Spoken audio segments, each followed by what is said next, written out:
Talk to any Canberran and eventually they'll mention that they live on the north or south side of Canberra. It's become a bit of a running joke that you'll make a new friend, find out that they live on the opposite side of town to you, so you say goodbye to them because you know you'll never see them again. But how did we get to this point? Did the divide just magically appear overnight when the lake was created in the 1960s, or does it have an earlier origin? Well, in this episode of the Canberra series, we're going to find out. When Griffin won the design competition in 1912, his initial idea was to build the city in the north. But Charles Scrivener, the man who surveyed the region, had the idea and the suggestion to build the city in the south behind Kurrajong Hill. The government trusted Scrivener, so they went with his suggestion, overpowering Griffin and influencing development of the city for years to come. They actually started building their own plan before Griffin was invited out to Australia to overview construction. Check out my Forgotten Canberra Designs video to learn more about the controversial design competition and how much influence the departmental board had. This is why Monica and Kingston are some of the oldest suburbs in Canberra, and that just marks the beginning of the North versus South divide.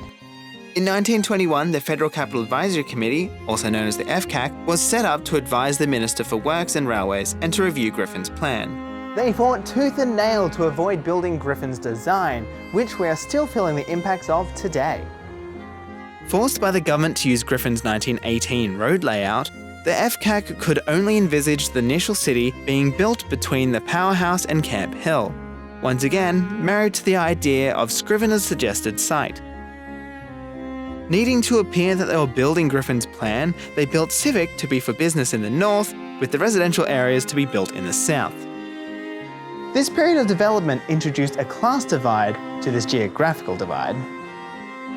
The FCAC allotted the north side to workers and the south side to officials.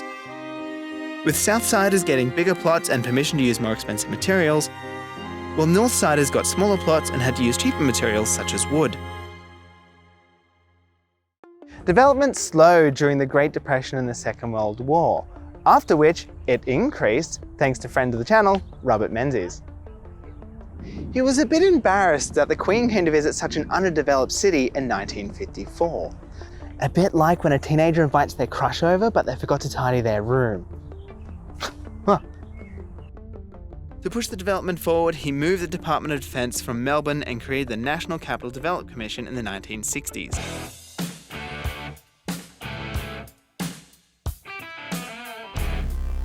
The NCDC oversaw the development of Canberra for the next 30 years. With Canberra growing, the NCDC had to look towards the future, and the Griffin plan wasn't able to accommodate the growing population, so they looked further out, giving rise to the Y plan. Partially inspired by the British New Towns movement, the NCDC looked at the contours of the surrounding valleys. Following the trend of building south first, Woden was opened in 1964, followed by Belconnen in the northwest in 1966, further south with Tuggeranong in 1973, and finally Gungahlin in the northeast in 1992. Though the Y plan allowed Canberra's population to increase, it created isolated town centres that required a car to travel between, further pushing people apart and increasing the divide.